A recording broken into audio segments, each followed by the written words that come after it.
Hi, everyone. Hi. We are better late than never. Thank you for using. We had a little technical difficulties on our end, but we are here and we are very excited to host this event tonight. Military Families for a Strong Democracy. My name, for folks that don't know, is Rebecca. I'm the Director of External Partnerships here at SFI. And I'm really excited about tonight because we get an opportunity to hear from some real experts, members of our community, to talk about how we as a military community have a history of defending the right to vote for disenfranchised voters, for new voters, and really looking forward to continuing that military tradition with our community this year. We also will be announcing our exciting project for 2024. And so with that, I am going to turn to my colleague, Brandy Jones. Hi, everyone. Thank you so much for joining us. I'm Brandy Jones, the Organizing Director here at Secure Families Initiative. And I'd just like to piggyback off of what Rebecca said. We're excited for this moment. We have some new announcements to make. And of course, the focus of this event is voting. And we are going to talk about that as historical in our community, what that means for us moving forward. And we're excited to introduce you to our amazing guests this evening.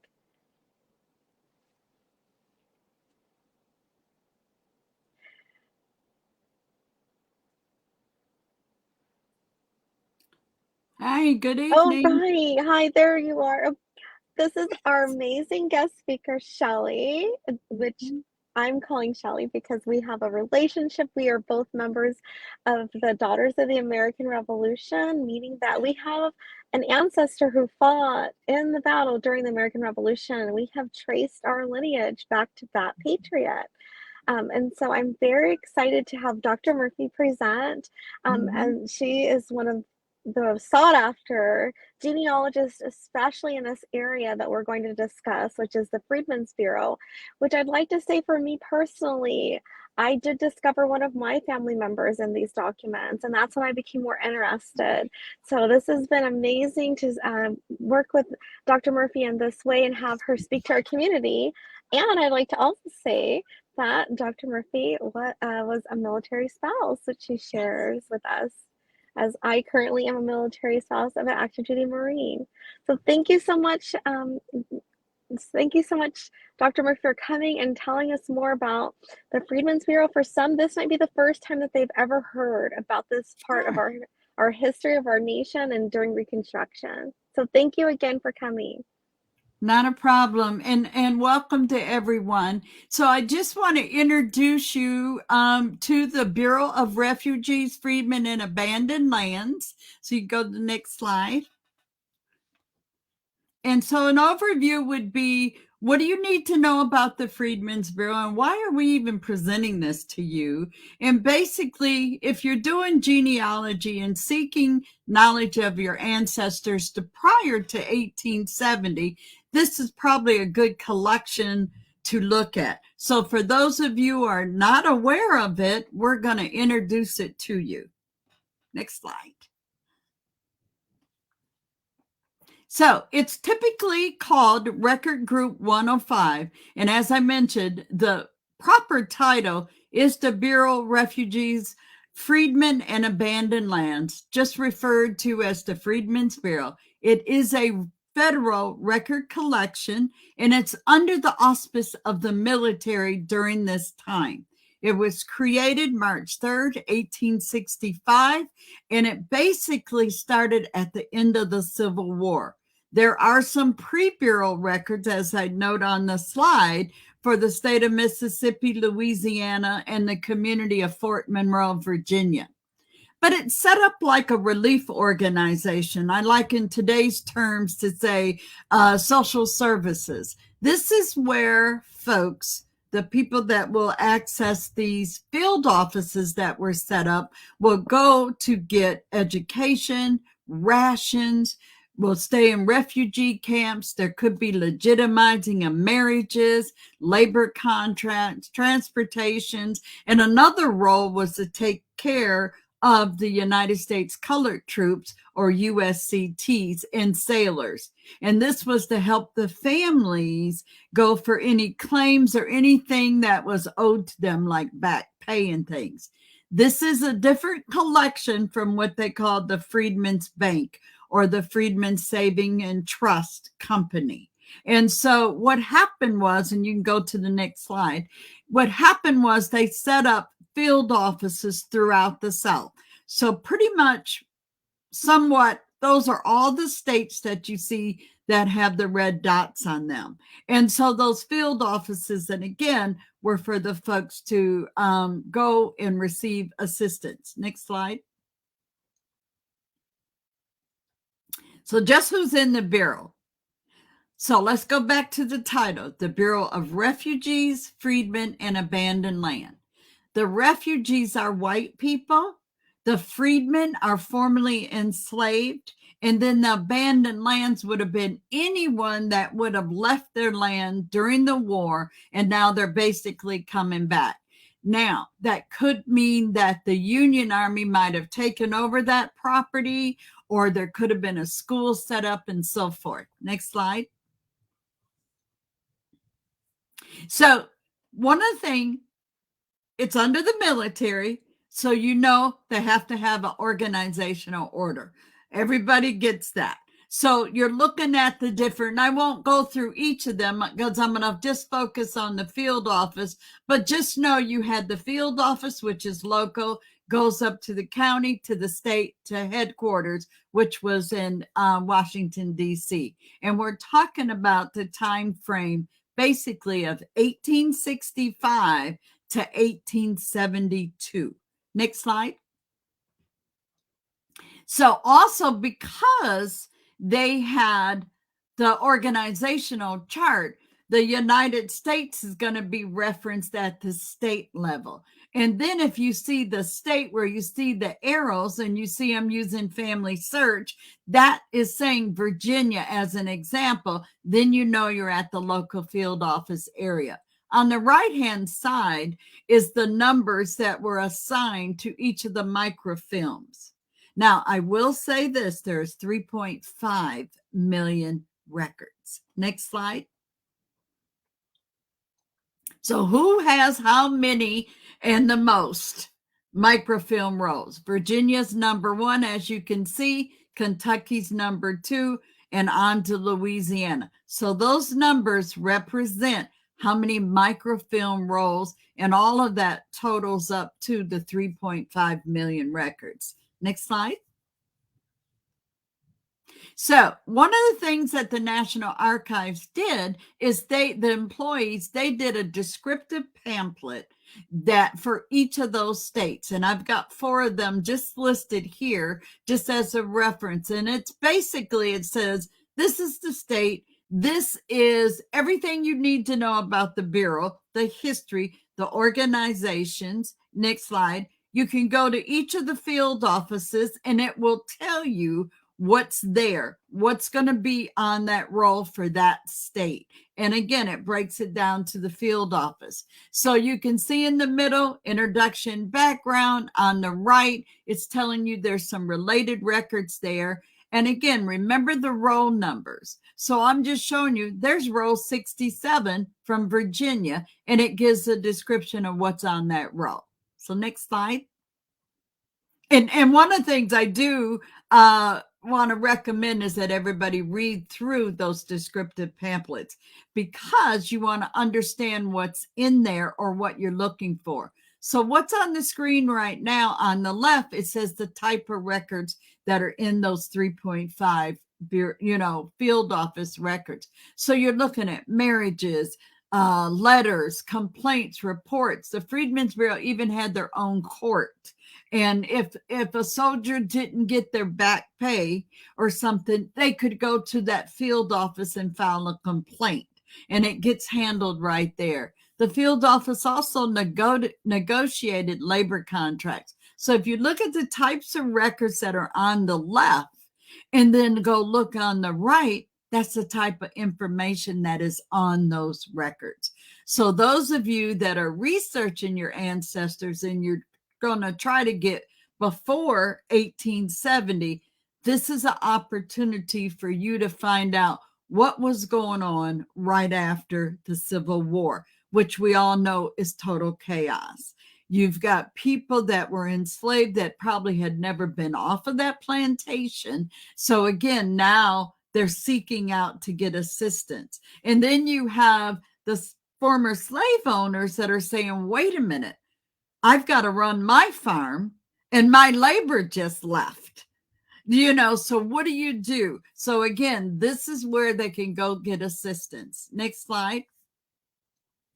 There is a genealogy myth that says that African Americans cannot find their family prior to 1870. This is an example that they can. That is a myth. I don't know how long ago it started, but people are finding their folks, just like Brandy acknowledged that she found someone. So I've got just a quick samples of some records. There's a medical record up there from South Carolina up in the upper left. And down at the bottom, you see Low Country, which would be your South Carolina, North Carolina, Georgia, Florida. Talks about having the Freedmen Bureau records there and what types of records. Then on the right-hand corner, that's a marriage record. Thomas Harris and his wife, who had lived together for 15 years, they went to the Bureau to acknowledge they're a couple, and they list their children. So this is a gold mine for someone researching. And of course, the same thing on the bottom is a labor contract. But I want to say something about the one in the middle, just to give you the importance of this collection and why people need to look at it. There is a lady in the arrow, and I know you can't read it, but I'm pointing to Miss Betsy. Miss Betsy is 100 years old. That record was generated in 1867. She is born 100 years prior to that, which means she was born before this country was the United States of America. But what that record also says is who her former owner was. And then the research begins.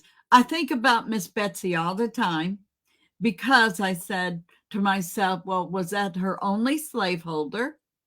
Did she have children? Do they know about her?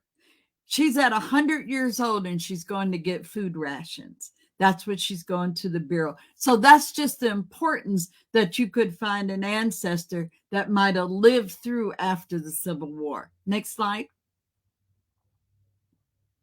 So how do you access the Bureau? I'm giving you a list of places: the National Archives, Family Search, Ancestry. Google is always your friend. Doing any type of genealogical work, all you got to do is say Ancestry, and this is in the URL in the search bar. Ancestry, comma, and whatever collection you're looking for. If it's the Freedmen's Bureau, you're going to say the state and what record you're looking for. Freedmen's Bureau, Virginia, marriage. Boom, hit enter, and there you go. But you also have this Freedmen's Bureau, mapping the Freedmen's Bureau website, which is awesome. Because if you look at all those little red dots, that's where all of the field office have been mapped. Two of my friends did this, Angela Walton Raji and Tony Carrier. They mapped all of the field offices. And so when you tap on there, a box will come up and you go right to it into Family Search or wherever that record is at. So it's an excellent site. And if you don't find a Bureau field office in the area you're researching, you'll see the next closest one. That's why it's really critical for a map. Next slide. And I'm going to say thank you. And if there's questions, they can, ask them, or I'm going to let you move on. But I appreciate the time, and I hope people will dive in to this record collection because it's really a special one. And I thank you, Miss Brandy and Rebecca. We can't hear you.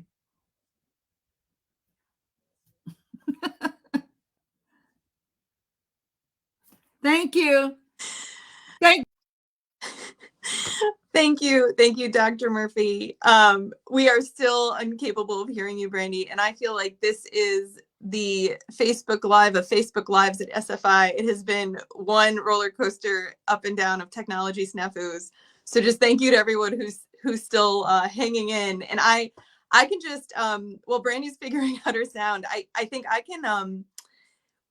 can weigh in here about why exploring these types of historical moments in our lives and within our community and within our country are so important, because I think so often, I know I'm just in the day to day, I'm doing work, I'm, taking care of my family. And I think taking moments to pause and reflect back on, number one, how we've gotten here as a country, the infrastructure that needed to be created to right wrongs, and to incorporate everyone into our communities and into our democracy, as we intend, as the United States. Sometimes that's a lot to hold. And I think looking back and reflecting on the work that Dr. Murphy does, and also the work of people within my community that are searching to find their ancestors and their connections to this country, just helps us look at it in terms of a long legacy. And so when we're engaging in a school board meeting, or we're volunteering at a Girl Scout troop, or we're participating in a lobby visit or advocacy visit, it's important to think about all of these instances and all of these moments in terms of a longer legacy of the people who have come before us, and the people that will be here after we pass. I'm gonna check in with Brandy to see if she has her sound yet. Oh no! Oh no! Okay, well, if it's okay with you, Brandy, I'm gonna keep us going, if that's all right, and hopefully, hopefully, what's the phrase? Everything is happening for a reason, and I don't know if that applies to right now, but we are gonna keep going. So I think one of the things that Dr. Murphy hit on was, in 1867, right, when the 15th Amendment gave Black men the right to vote, the Bureau assisted with voter registration and other issues related to the polls. So these were, as Dr. Murphy said, white refugees, new Black voters, Indigenous voters, Americans who were participating in their democracy for the first time. And the Bureau was really staffed by former U.S. Army military. It was housed in the War Department, and it was staffed with U.S. Army veterans, and honestly, a lot of nurses who participated within the U.S. Army at the time after the Civil War. And so I'm really moved by the legacy of our community to protect the right to vote for all people, to build our communities, and to really impact the decisions that impacts our lives, right? And we know that this year is a very important presidential year, not to mention all of the other decisions that we as voters make. When it comes to issues like the federal budget, very live issue for us right now, diplomacy, foreign policy decisions that Congress makes, and all of these issues specifically impact us in the military community in different ways, no matter where we're stationed. And so how do we turn out our community to vote? We know the military community as a whole votes significantly less than our civilian counterparts. This lower turnout level is noted by policymakers when they make decisions that impact our lives. And so at SFI, we want to change this. And so today is our official kickoff of our 2024 Voting Ambassador Project. What are voting ambassadors, may you ask? They are members of the military community who volunteer their time to register voters in our personal networks, to share ways to overcome voting challenges specific to community, like voting absentee, overseas, and encourage decision makers to make it easier for our votes to count. And so voting ambassadors, like SFI, are nonpartisan and don't endorse political candidates, right?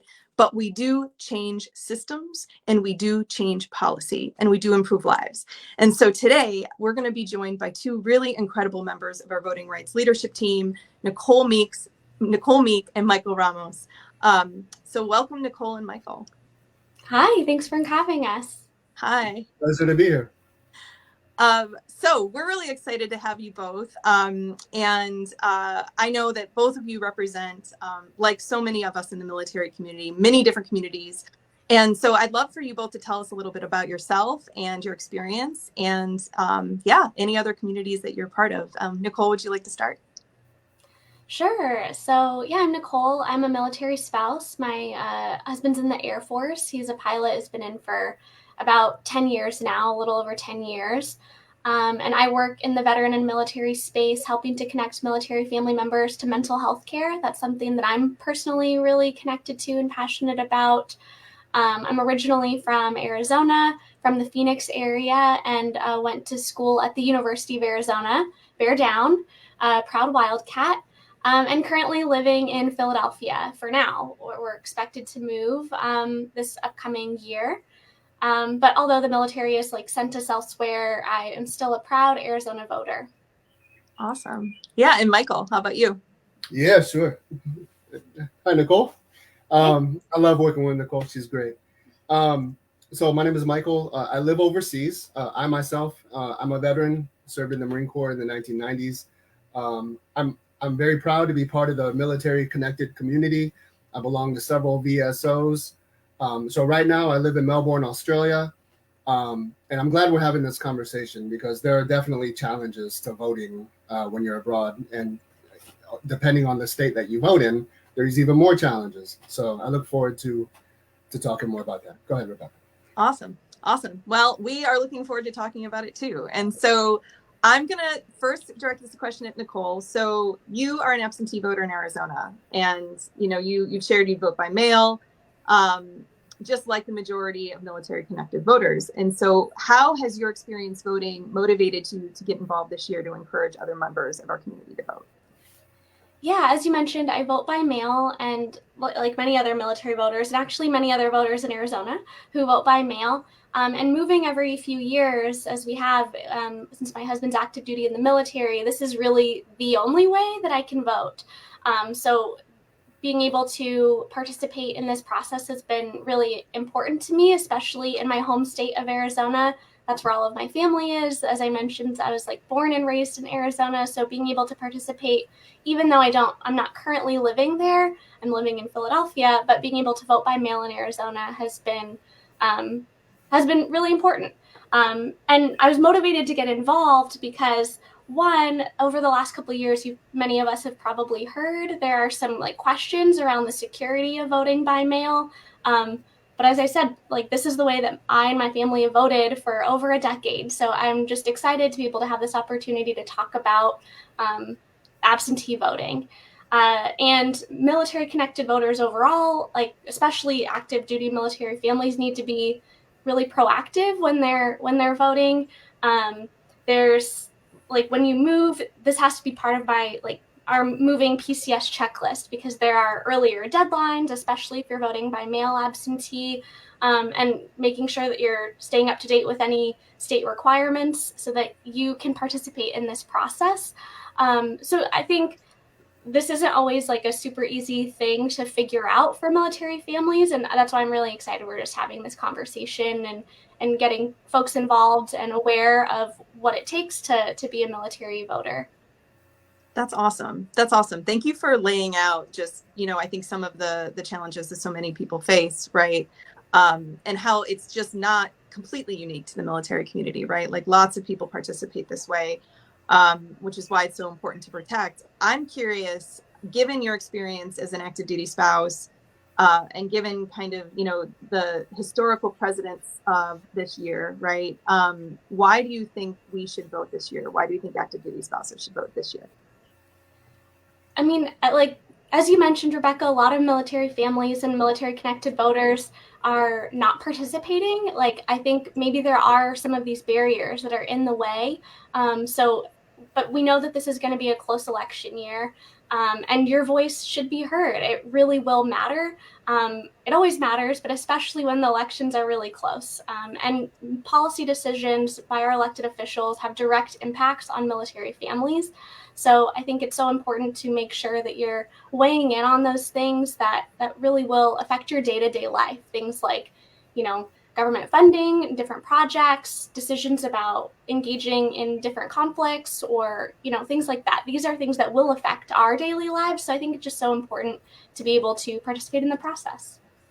That's awesome. I can connect with that so deeply, because I think one of the first moments I had, going to a spouse event, folks are chatting about things, how it goes, right? Folks are chatting about things that they care about, and things they want changed. And, you know, here I'm in the room, brand new to the room, didn't want to make any like not friends, but I'm just like, well, then who do we have to go talk to, you know? And everyone kind of rolled their eyes and they're like, oh, that's Congress. We can't talk to Congress. And going, well, why not? We just go to their office, right? And so this is just one of those ways, right? So say you don't want to go talk to Congress.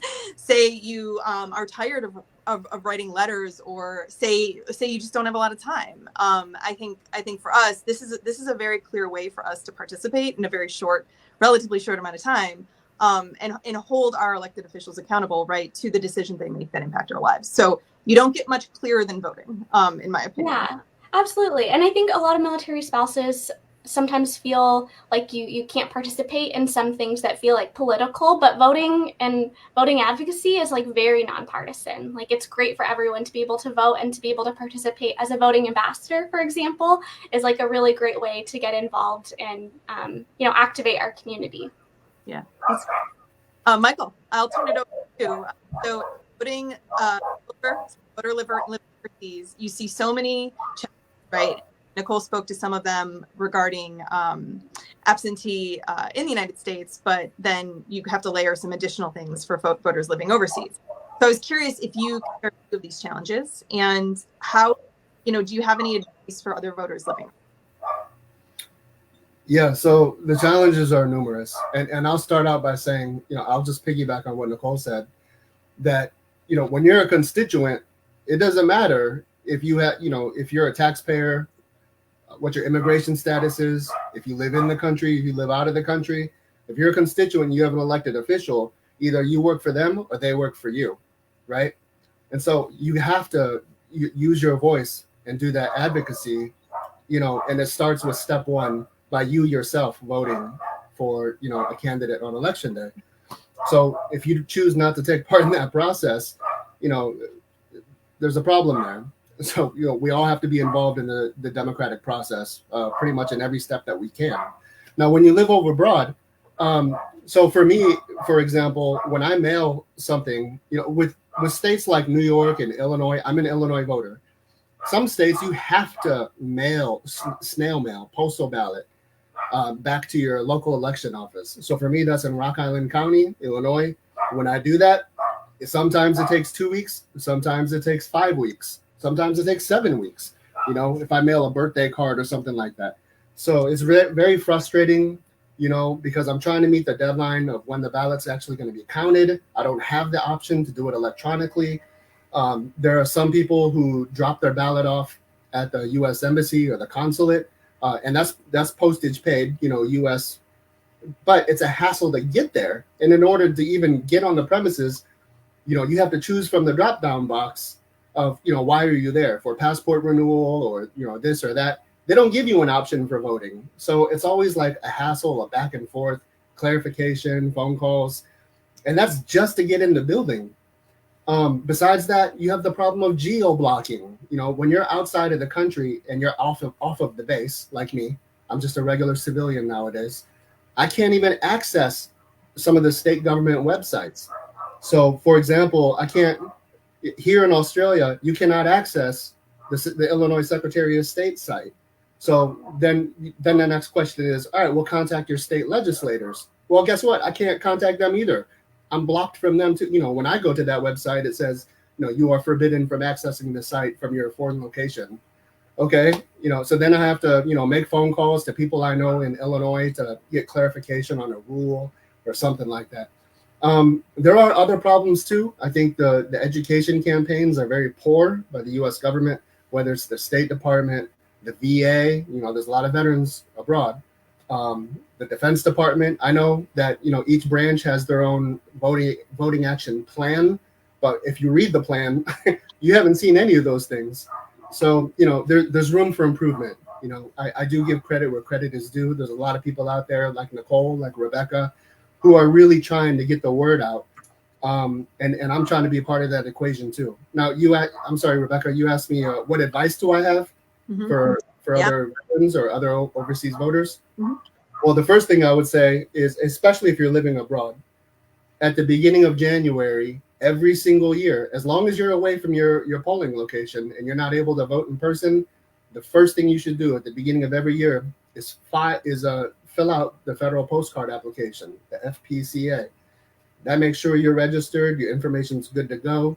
You're going to get your ballots for the year, whether it's for a special election, the general election, the primary, or whatever. So that would be my first recommendation. Yeah, I think I've gone on and on too much. Not at all. Not at all. Michael, I really appreciate you just laying it all out, because I think, again, these are experiences that so many people within our membership have. And if we don't talk about them, we can't fix them. And so, we can't inform policy makers and decision makers in a way if we don't fully have an understanding of the problem. I'm curious about similar question I asked to Nicole. So again, this year, pretty big year, right? As a veteran, why do you think it's important that veterans vote this year? I think that most veterans, at least every single one that I know, you kind of remain military connected for the rest of your life, way after leaving service. So, I served in the 90s, but I'm just as patriotic today as I was the day I took the oath. And I think most other veterans are too. So when you take that oath to, defend and protect the Constitution and all that comes with it, that includes voting, protecting the right to vote. And that means you yourself need to vote. So with all of the veterans organizations that are out there, for every single one, there's like a pillar within that organization of Americanism or, patriotism. And voting is part of that pillar for every veterans organization. So, if we're not working on veterans benefits or helping, military families, we're working on voting, because this is an ongoing issue. It will never get easier, it seems, well, at least from the abroad perspective. So we just have to keep fighting for it all the time. And veterans know that. We want to be part of that solution. Thank you so much, Michael. So for the folks in the audience, right, we are launching this project today, right? So we're really excited about it. I'm curious how the both of you feel. So Michael, so what's exciting to you about the Voter Ambassador Program this year? And why do you think the folks that are listening or the folks that will listen later should care about it? Yeah, I think I really like working with like-minded people. There are some people who don't experience any problems voting, but they recognize, like you said at the very beginning of the conversation, there are still disenfranchised voters today. This isn't 1870, but I'm a disenfranchised voter. I feel like there's still room for improvement, and everybody in the whole community who wants to be involved with the ambassador program, we all have a role to play. Contact your voting assistance officer on the military base. Make sure that military spouse is registered and good to go. Make sure that person who's PCSing has taken care of their voting information. There's a piece of the puzzle that there's enough for everybody to have a hand in there. And if you only have 2 minutes a month, there's something that we can help you that you can help with. If you have 2 hours a month, there's a lot of things we need help with. So yeah, I like being with a group of like-minded folks, and I look forward to it. I'm excited about this ambassador program. Nicole, same question. Yeah, I agree with everything Michael said. I think I wanted to be a voting ambassador and participate in this program because we know that military connected voting turnout is lower than it could be.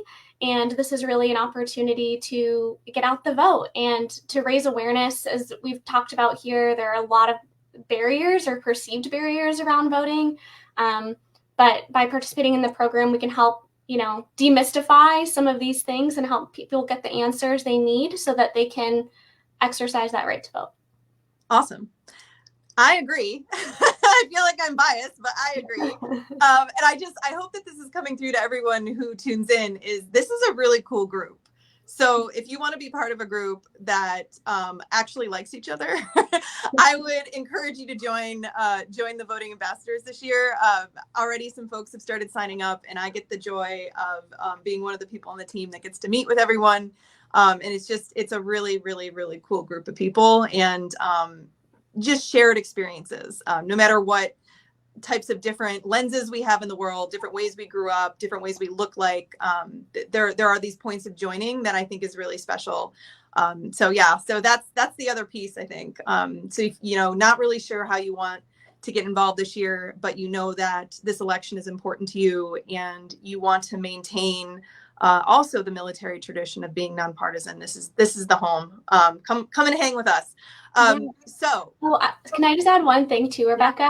Because you and so much of the SFI team has so much experience, expertise around, I don't know all of the rules about voting. These are things I have to navigate on my own as we figure it out. But it is even as a voting ambassador, just having such a resource in SFI as an organization to help answer some of these questions and help problem solve with voters. So I think you don't have, just a little plug, that you don't have to have expertise. I'm by no means an expert on voting, but just really eager and wanting to raise awareness and connect other military connected voters. Thanks, Nicole. Yeah, I appreciate that. Yeah, there is definitely, no one needs to be perfect over here. We have enough experts. We don't need more experts. We need you. That's how I think that's the way it goes here. So between now and November, folks want to get involved. We're going to throw the sign up link in the chat. Basically, Michael said it, right? You have all the time in the world. Great. We'll find ways to support that. You have 2 hours a month. Great. We can find ways to support that. This is about working with you, working with your community, and figuring out how we really close that divide and turn our folks out this year, and have the most diverse representation of the military community voting this year, because that is actually what is important. We want to be representative. So what this could look like for folks that what am I actually signing up for? It could look like hosting a voter registration drive in your community that is supported by SFI. This could look like assisting friends and family to register online with all the tools that we have, right? So that you're not pointing people in the incorrect direction, and that you have the tools to support those folks if they have questions, right? It could look like just using social media to share important election news. There's a lot of primaries going on right now, and folks want to know when the timelines are. So that could be a way you get involved. It also could be a spokesperson, right? So Michael and Nicole have been generous with their time and experiences here. So if this is something you'd want to do too, we have plenty of opportunities for folks to do that. So sign up. What happens after you sign up? You will get an email, potentially from me, potentially from Brandy, and we'll schedule a 30-minute call with you to talk about how you want to get involved. We want to know about you. We want to know about what you care about, and we want you to be on our team. So with that, if there's any last words from the two of you, do you have any closing remarks? You covered it. Nailed it for me. Okay, well, thank you. I could go on and on. If there's a part 2 of this, I'd be happy to We'll make a part 2, Mike. to raise some more issues. Everyone has heard. I have committed. We'll have a wonderful morning, afternoon, evening, whatever time zone you're calling in from, and we hope to see you, and we want you to be part of this team. So have a good day, everyone.